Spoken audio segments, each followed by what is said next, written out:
বাইরের রেস্টুরেন্ট বা হোটেলে যতই খাই না কেন, বাড়িতে এসে পাত পেরে বসে খাওয়ার মজাই আলাদা। সেটা তরকারি ভাত হোক বা মাংস ভাত হোক, মাছ ভাত হোক, ডিম ভাত হোক।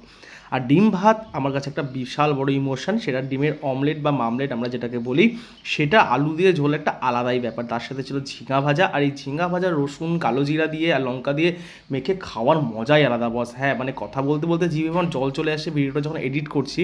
বিশ্বাস করো ভাই, এত টেস্টি হয়। গরমকালে এটা আলাদাই কম্বিনেশন।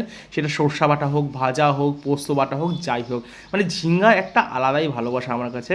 জানি আমার কাছে মনে হয় অনেকে বলবে এটা অকেজো একটা খাওয়ার কিছু একটা, কিন্তু আমার কাছে পার্সোনালি এটা খুব ভালো লাগে। আর তার সাথে ছিল ডিমের মামলেটের ঝোল। হ্যাঁ, মামলেট বলি আমরা, দেশি ভাষায় মামলেট বলি, অমলেট আমরা খুবই কম বলি। বাইরে কোথাও অফিস টফিসে অমলেট বলি, কিন্তু বাড়িতে বসলে আমি অলওয়েজ বলি মামলেট। আর ডিমের মামলেটের ঝোল ভাই, আলু রসুন দিয়ে একটা আলাদাই কম্বিনেশন। আর গরম গরম ভাতের সাথে কি লাগে, মানে সত্যি কথা বলতে একটা আলাদাই তৃপ্তি। তোমাদের কার কার